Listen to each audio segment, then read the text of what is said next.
The news broken by Fabrizio Romano about Arsenal's agreement to sign Ecuadorian twins Edwin and Julio Quintana in 2027 isn't just a routine transfer update. It's a declaration of long-term intent and a masterclass in talent identification. This move signals a commitment to securing a specific, electrifying profile of player long before their value becomes prohibitive. The twins represent not just two individuals, but a potential future dynamic for Arsenal's attack, each bringing a distinct but complementary brand of creativity. To understand why this deal is so significant, we must move beyond the headline and delve into the nuanced qualities that made each brother a prospect of such exciting potential, analysing their games through the critical lens of modern scouting principles. We begin with Edwin, the left-footed winger who predominantly operates from the right flank. The first, almost immediate observation is his physical prototype. He possesses the build of a classic, explosive wide player with notably long legs. This anatomical trait is far from superficial. It translates into a tangible on-pitch advantage. Fewer, more powerful strides are required to cover ground, making him a persistent 1-versus-1 threat. For a defender, this creates a unique problem. Closing down the space quickly is challenging because Edwin can eat up that yardage with alarming efficiency. This foundational physical attribute is the engine for much of his attacking menace, providing the platform upon which his technical skills are deployed. To take the ball in dangerous areas and to attempt the difficult play that changes games. While the path from South American youth football to the Premier League is arduous, Arsenal have identified two players whose raw materials, technical quality, cognitive understanding, and fearless intent make them worth the patience investment. They are not the finished product, but the blueprint they possess is extraordinarily promising. Examining his in-game actions reveals a player of multi-layered sophistication. His first touch is consistently intentional, often manipulated to set his body for the next immediate action, whether that's a driving run or a quick combination. When he does carry the ball, there is a palpable sense of purpose and energy. He doesn't merely run. He attacks space with a driving intensity that immediately puts defenders on the back foot. Crucially, and this is a key differentiator when assessing young wingers, he shows a promising resilience in his physical output. After these high-intensity sprints with the ball, there isn't a visible sign of gassing out, a trait that separates consistent threats from intermittent ones. This stamina allows him to be a repeated problem throughout a match. His technical portfolio is diverse and impressive. He is trusted with set-piece delivery, showing an ability to whip dangerous balls into threatening areas. A valuable added string to his bow for a team like Arsenal that prizes dead ball situations. But it's in open play where his maverick potential shines. He demonstrates a compelling willingness to attempt the final, game-breaking pass, often looking to slide balls in behind or drill crosses into dangerous zones. There's a telling scout's axiom: an overhit ambitious pass is often a better indicator of a high passing ceiling than a safely underhit one.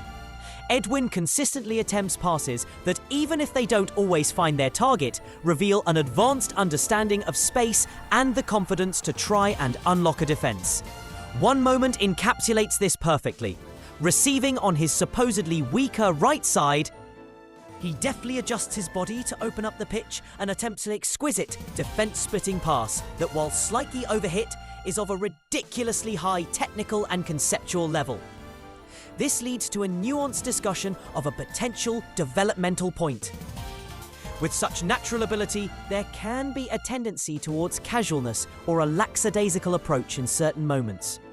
He might attempt an extravagant pass when a simpler one is on, or hold on to the ball a fraction too long.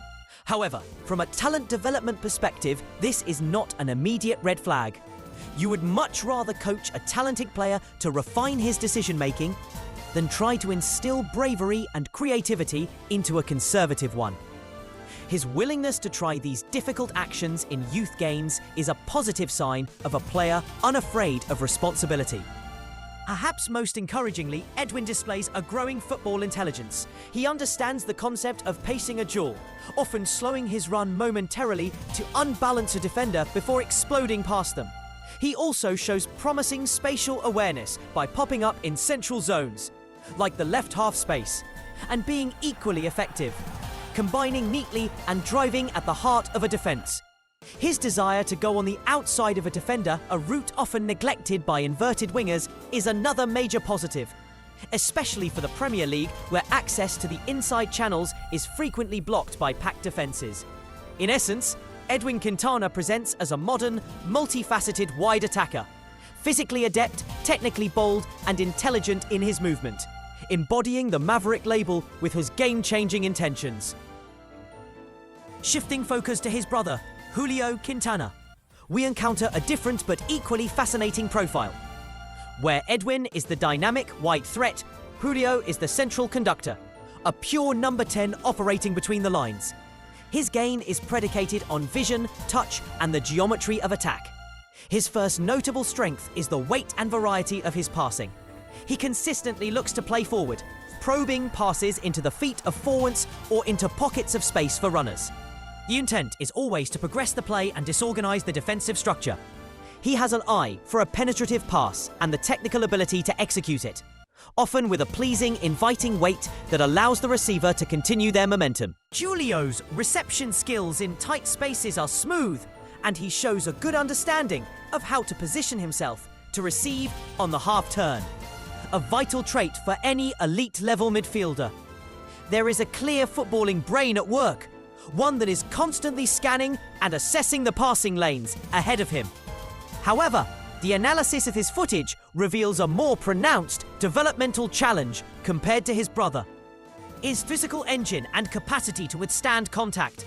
On several carries from deeper areas, there is a visible dip in his power and speed over medium to long distances, a suggestion that his stamina for high-volume explosive actions may need significant development. This ties into the broader challenge of physicality. The Youth League footage shows him afforded considerable time and space. The critical question is how his game translates when that time is compressed by faster, stronger opponents who apply immediate pressure. His ability to ride challenges, shield the ball under duress, and maintain his technical standards while being harassed will be a fundamental part of his adaptation, especially in English football. While he has the magician's touch and vision, the platform to express it at the highest level must be built through physical development. Therefore, the signing of the Quintana twins is a fascinating dual project for Arsenal. They are not acquiring two identical players, but two distinct talents who could, in theory, synergize in the future. Edwin offers the direct, dribbling, wide gravity that stretches defenses vertically and horizontally. Julio offers the central guile and incision to unpick those same defenses through the middle. Their weaknesses are also distinct: Edwin's potential for over-elaboration versus Julio's physical robustness, providing a clear roadmap for the club's development staff. In conclusion, this 2027 agreement is a testament to proactive scouting. It's a bet on extraordinary technical foundations and, crucially, on elite-level intention. Both players repeatedly demonstrate a desire to be protagonists.